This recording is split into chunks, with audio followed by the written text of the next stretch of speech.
My sister-in-law, SIL, has cut all ties with me and hubby, telling us that she wants nothing to do with us ever again because their mother, MIL, asked her for $10 and we had the audacity to side with Mil when Sil refused.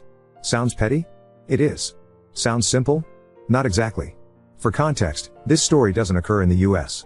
This is all happening in the Caribbean, so for those confused by the use of the term mummy, which I think is such a cute cultural debate so far here, it's totally normal for grown adults to call their parents mummy and daddy out of respect. It's also the reason for certain healthcare, car, and labor oddities. A lot of us in my country still haven't not recovered from the pandemic because the tourism industry is only just reopening in full force, and that's the industry 70% of the working population relied on. Hubby has 3 siblings. Brother number 1, Bill 1, will watch you drown to save some rope. Brother number 2, Bill 2, is the sweetest, but a bit naive. And Sil? Oh, boy. I don't have anything to compare her to, but I think the title should hint at how bad she is. FYI, Sil is the baby of the family and the only girl. She was spoilt rotten before their parents split up, and things only got worse once the separation became permanent. Sil would play parent against parent and throw her brothers under the bus regularly. Hubby and I watched Sil's behavior get more and more toxic as she grew into an adult, but there was no talking to Mil or Phil. Both parents felt guilty about the fact that, of the siblings, Sil was the one to grow up in the broken home, so they excused every tantrum, every snarky remark, and every selfish act. Once when she was 12, Sil stole a pair of my sexy panties from the dryer. Hubby and I lived in the same duplex as Mil for a while. I actually thought the panties had been sacrificed to the dryer instead of a sock that cycle. That was until a month later. I saw Sil throw the panties into our kitchen through the open back door. When I went over to their apartment to ask Sil why she stole the panties, Mil got upset at me and told hubby to make me apologize to Sil for accusing her of something I saw her do with my own eyes. Sil had the family wrapped around her little finger. Fast forward to 2020. All the siblings were in their early to late 20s. Bill 1, Bill 2, and Sil decided to remain living with Mil because she only had them pay $200 each a month for rent, utilities, and groceries. Mil still felt guilty about breaking up the family, so she sacrificed her freedom and needs to take responsibility for more than half the monthly expenses while her kids partied the land down. I mean, they literally partied the land down. One summer, Mil couldn't even afford shoes for work, but Sil went on a week's vacation abroad. But something else happened in 2020, right? Enter the pandemic. Mil was laid off permanently from her job, so she looked to her adult children for financial support until she could find a new job. I emphasize adult because, at some point in our lives, children will have to help their parents. We just had to start a bit earlier, but it wasn't going to be for the rest of Mil's life just yet.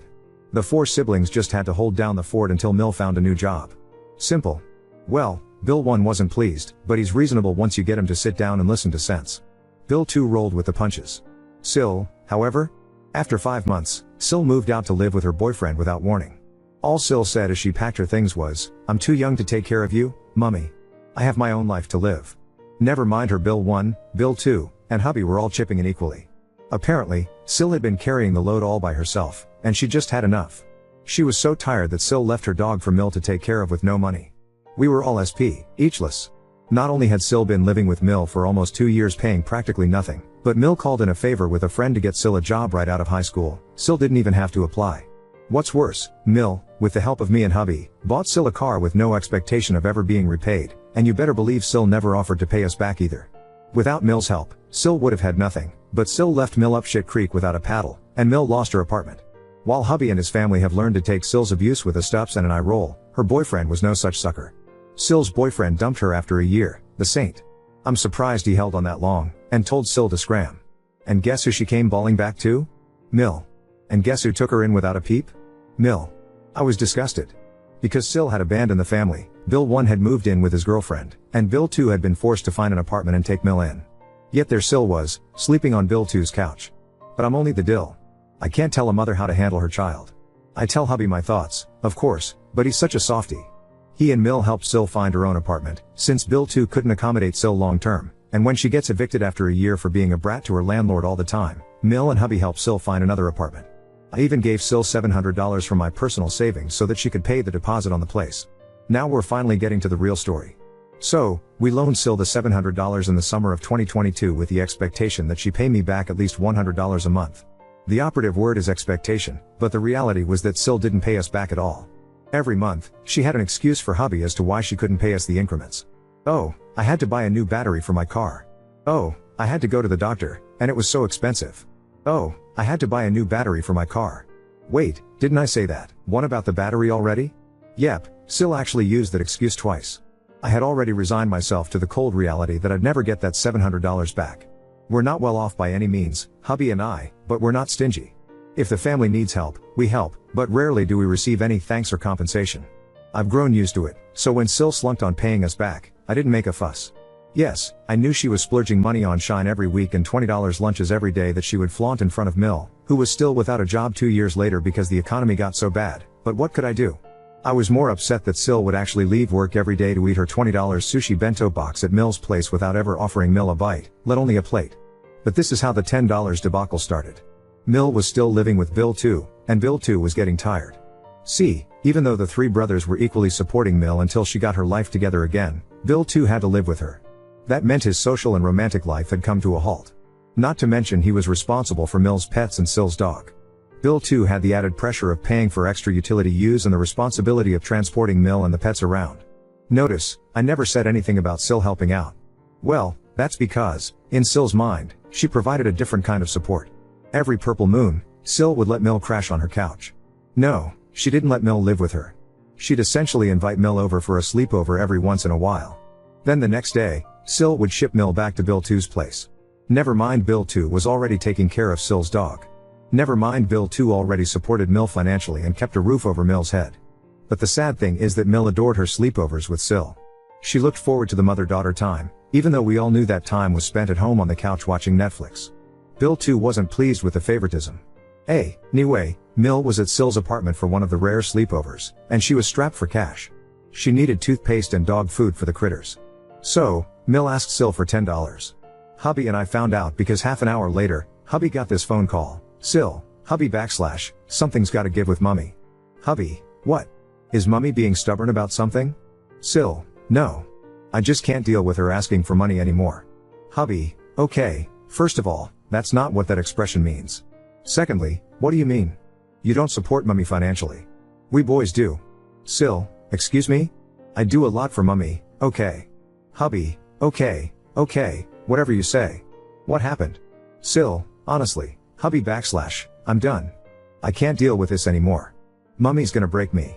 Hubby, really, Sil? $10 is gonna break you? Sil doesn't take too kindly to this retort, so she proceeds to list the following excuses as to why she doesn't have $10 to give to Mill, followed by hubby's rejoinders. Sil, I have a car loan to pay. Hubby, no you don't. We helped mummy buy the car for you in full. Sil, I have car insurance to pay each month. Hubby, since when does anyone pay car insurance monthly? That's an annual fee. Sil, well, I have utilities to pay. Hubby, no you don't. Your rent is all inclusive. Sil, not Netflix. I had to pay my Netflix bill, you know. You had to pay for Netflix? Are you fucking serious? That's your excuse? At this point, hubby has had enough, but he knows Sil by now. If he rails on her like he wants to, she'll shut down. So, being a good big brother, he offers advice instead. Hubby, okay, Sil. It seems like you're having trouble budgeting your money. Mill isn't wrong for asking for $10 Sil, but I need gas in my car. Hubby, listen, I get it. You don't have $10, rolls eyes, but the issue is that you never seem to have money when the family needs you, but you seem to be able to find money for frivolous things like bento box lunches and Shine orders. Sil, what I do with my fucking money is my fucking business. Hubby, calm down. I'm just saying that you need to manage your money better. So, how much is your weekly salary? Silence. Hubby repeats the question. Sil finally answers very quietly. Like 4 something. Hubby, you mean like $450? Sil, yes. Hubby pulls out the old Excel budget file we've been using for years. He sets up a budget for Sil. Then he asks her how much money she has left for the coming week. Sil, not enough to give mummy $10. Hubby, please stop being belligerent. And this was the straw that breaks Sil's back. Sil pops off. She won't stand for this treatment. Hubby has no right to make Sil feel bad for not giving Mill $10. If Sil says she doesn't have $10, she doesn't have $10. Why is everyone always so mean to her? Why is everyone always attacking Sil? After all Sil does for Mill, no one respects her. Sil lets Mill sleep on her couch. Sil lets Mill use her Netflix. Hubby, oh, bravo.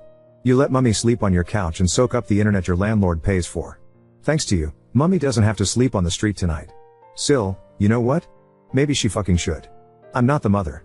I have my own money and my own life to live. If I want to buy fucking sushi every day for lunch, I should be able to. Hubby, yeah, you can afford to eat sushi every day, But you haven't paid Op back a single cent of the $700 she loaned you in the summer for the roof over your head. Sil, you know what? Fuck you, fuck Op, and fuck Mummy. I'm done with this family. Then she hangs up. People, within 2 minutes I get a notification from my bank. Remember how Sil had so many expenses and couldn't afford to pay us back that $700? Remember how she had so many bills that month that she couldn't give Mill $10? Well, Raskla, Sil sent me the full $700. She had it the entire time. She'd simply decided for months that she wasn't going to rush to pay it back. Hell, she probably thought she'd never pay it back at all. But that's not the worst of it. Mill calls. She wants to know what happened. Sil called her minutes before to tell Mill that she'd transferred $50 into Mill's account, and that would be the last $50 Mill was ever going to get from Sil. Sil then told Mill to have a nice life and to never contact her again. By damn. Of course, hubby is furious. The scheming brat had been cheating all of us. She'd taken the entire family for a ride. He tries to call Sil to reprimand her for being so evil to Mill, but guess what? Sil has blocked hubby everywhere. Mill and hubby talk about the situation. After all this, hubby is still concerned about Sil's well-being. Hubby tells Mill about the budget he worked on for Sil to help her. If she's only making $450 a week, Sil needs to be more careful with her money. Mill, $450? Sil doesn't make $450 a week. She makes $650. Read it, I literally fell to the floor. This bitch. Sil lied to hubby about her weekly salary just to get out of giving Mill $10 fucking dollars. At this point, Mill realizes Sil doesn't care about anyone but herself. It hurts because Sil is Mill's only daughter, but Mill agrees with hubby that this behavior can't be accepted. Hubby makes a pact with Mill to go no contact with Sil since Sil believes that she doesn't need her family. So then tell me why Bill 2 calls us a week later to tell us that Mill is babysitting Sil's new dog. You heard me. New dog. Not the dog Bill 2 is taking care of. Sil got a new dog, and the moment Mill saw Sil's name on her phone screen, she took the call. This was about 4 months ago now, and Sil and Mill seemed to be right as rain with each other. Even though Sil said point blank that Mill should sleep on the street, Mill accepted see her back with no request for an apology. As for us? Sil still has hubby blocked on all platforms. I guess we're the bad guys after all. How dare we call Sil out on her shit and make her feel bad for not giving Mill $10, right? Update 1.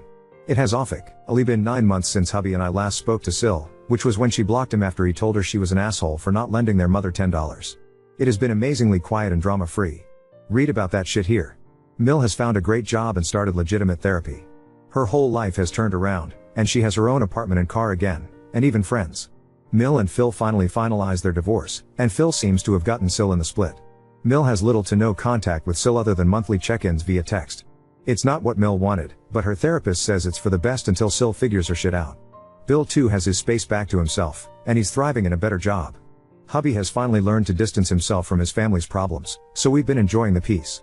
I may return with some of the drama that we've re-witnessed secondhand, but that drama does not affect us nor are we personally investing our time or emotions into them. They're just karmically hilarious. Oop, Mill has both dogs, and they're doing well. Sil has a new dog that she adopted from her cousin just to show how kind she is. She seems to treat it well, but she has to or her cousin checks in on the pup from time to time. Update 2. Listen, karma is sweet. Sweeter than a triple chocolate cake with a side of ice cream. And today's batch of karma is diabetes inducing. Sil has returned, and she wants to move in with the very mother she scorned last November. For those of you keeping up, you know that in November of last year, Sil and dearest hubby had a falling out. Sil went no contact with us because she didn't want to give her mother $10. You can read that story here. Sil also went no contact with the rest of her siblings and her own mother. Eventually, she reopened communication with Mill and Bill too, but she never unblocked hubby. That's fine, life is easier without her. Her selfishness and bad money management were more burdensome than her company was worth. On a good day, I'd rather cuddle a man-sized porcupine with halitosis than speak with her. But life has been good to Mill since November 2022. She finally got divorced from my tween-dicked Phil. She found a great therapist, landed a good job that she enjoys, and made some friends. In June, Mill found herself a good apartment for her and the dogs. Mill has been doing so well that she just recently bought herself a car. My girl has even re-entered the dating pool. She has a date on Saturday. In my country, we have a saying that you're probably familiar with: they don't love me, they only know me when they need me. If you ever had any doubts about the legitimacy of that adage, let me introduce to you my fucking Sil. This Thursday, Bill 2 pulled me aside at Mill's new place to tell me a funny story. Bill 2 got a call from Sil. Below is a dramatization of that phone call. Bill 2, so you unblocked me. What you want? Sil, talk to mummy for me, eh? She being stink right now. Bill 2, talk to her about what?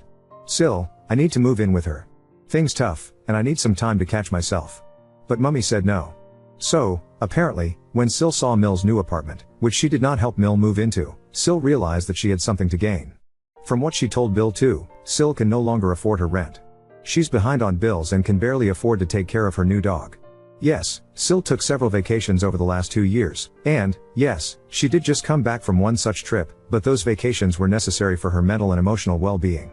However, now her bills are overwhelming her. Sil thinks that moving into her mother's new apartment will give her the opportunity to fix her financial situation. But Mil turned Sil down. The space is too small. Sil, talk to her for me, Bill too. We're family. We're supposed to help each other. Bill too, blood boiling, but sympathetic. How about I lend you some money for rent this month, and we'll talk too, hubby, about what you could do. Sil, I don't need to be paying rent right now. I just don't got it. Realization kicks in Bill too. So, how you gonna move in with mummy if you can't pay rent? Sil, why you think I need to move in with her? I can't pay any bills. Yes, y'all. Sil wants to move in with Mil and live rent and bill free. Indefinitely. After this yeast infection denied her mother $10 for dog food, and after she took back her TV, and after slandering her entire family's names across town, Sil wants Mil to take her in free of charge. And Mil said no, bitch. That was 2 weeks ago, and Mil isn't budging. Meanwhile, Bill too, hubby, and I have been smiling smugly from the sidelines. You reap what you sow. Now on to second story. Ex-fiancée cheated on me years ago, now she's back and trying to push us to get married again, despite my refusal and her higher income.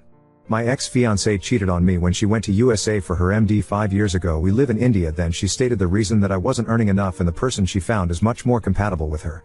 We were engaged at the moment we both met through our common family friend. As to get married, arranged marriages in India is a lot more common than a lot of other countries. So we nearly dated and knew each other for a year before she went to USA for her MD. As I mentioned earlier, I am a government employee, IPS. In my state I do earn a good amount of money according to Indian standards. So when she broke up the engagement and we knew the reason why, her family was in a pretty bad position as cheating is treated really harsh here, and a lot of rumors about me and my family also started, but we made it through. So for the current situation, my ex-fiancée came back from the US after completing her MD in 2021. I don't know exactly when. After that again she went radio silent, and in January of 2023 she out of nowhere started to message me asking how I was and other small details. I didn't want any drama, so I just out with her in a civil manner and thought nothing of it. Then she started to call too, which was weird. She told me that she was sorry for that she cheated, and I genuinely thought she wanted forgiveness, so be it. I also didn't want it to hold a grudge. Then she came to my bungalow. I still don't know how she got THR address. We government officials are allotted bungalow by the government. She came and started the talk by how her time in USA was the greatest and all. Then suddenly she proposed of us getting married again. I refused as she had cheated already, and since then she has been pushing for it. Her family as well as the common family which introduced her and me are forcing us now, and how that was just a mistake. Same thing is happening with my extended family. My parents and sister understand that cheating is a big problem and aren't forcing me. So I am pretty sure I am not going back. But why did she came back? She will make like 4 times my money and maybe 4 or my years. Update 1. Hello everyone, it has been quite a week for me now. I'll start from where I left. I followed few advices from here and talked about this with her parents as well as her, and they seemed to unlock it, or I thought everything was fine for a month or so. Then one day I was invited to a party from her side. It was an invitation for her engagement, and my parents as well as few of my relatives persuaded me to just go in that as it was outside my state, so I took an official leave. Was not easy to get as Ips handles a lot of stuff, and went with my family and relatives. I was happy that she moved on, but it was pretty quickly I thought, and when we arrived there I made small talk with her, and all I asked who was the lucky guy. She just said I wasn't allowed to know, and all I thought it was just a tease. 2 days passed, and the day of her engagement when I arrived at the venue, behold, I was the one. It was quite the shock for me, and the worst thing of all, my parents were involved this time. I thought they supported me, but salty I was incorrect. Seems I was in awe. What could I do? And her parents, literally not gonna lie, literally just wanted to bribe me into marrying her. They said, we bought an apartment for both of you, and if you want we'll put this in your name, and in the wedding we will be giving an SUV and cash, as an Indian wedding dowry is just too fucking common and I am against it. Okay, let's continue now. I was just like, wow, it's like a fucking movie, and everyone, literally everyone, was she is beautiful and she is a doctor, what else you want in her? And then the blame shifted towards me as why won't I just marry her? She did a mistake and want to amend herself, and I won't accept her because of my male ego, as she earns more than me, and shit stooped so low that even my parents were on her side. Now my sister wasn't invited as she was really with me and against her, and a shit ton of things happened. I am writing this on my day off when I can write. Haven't talked to literally anyone since except my sister. Feeling really fucked up now. What should I do? Please give advice, please. Oop. Thank you for your advice. I might try to contact her and say the same things you all taught me, and might even show her this post and see what happened. Best wishes, smile. Update 2. Hello Reddit, it's been a while since I last posted here. I have been nearly at the edge of a psychotic breakdown in the last 3 months and has been visiting a psychiatrist and not in a really good environment. So for the real update, after the stunt pulled previously, I didn't talk to my parents for nearly a whole month. As I missed them, I went to visit them, and after a bit of small talk I told them I was disappointed that now even they were supporting her. They just shrugged and said I was being a big baby as I was so older now and they wanted grandchildren now. I was pretty sad after listening that they just told marriages are about sacrifices and blah blah blah. I was just listening to them and I got ahead of myself and asked if mom cheated on dad, would he take her back? I would say I got ahead of myself and received a tight slap on my face. I just stood up and left, and after I returned to my bungalow you started receiving calls from them. I just ignored it, fought the day. After nearly 2 weeks my papa came to talk and we talked for a long time and he said he understood but said she didn't cheat on me technically as we weren't married and we shouldn't judge her on her past actions and people change, and it just went back and forth for a long time and nothing productive, and he just left after that. During this time I was in contact with my sister and nothing much, but 4 months ago I received kind of an ultimatum that either I get married to her or find someone else quickly, but they would still prefer her, and the only person who was with me, my sister, was now kinda on her side too. Why? You ask? Because she was gifted a holeless car by her and she now was a great person, and now literally everyone has now told me either I marry or go my way and not to talk to them every. I don't want to be alone, please help.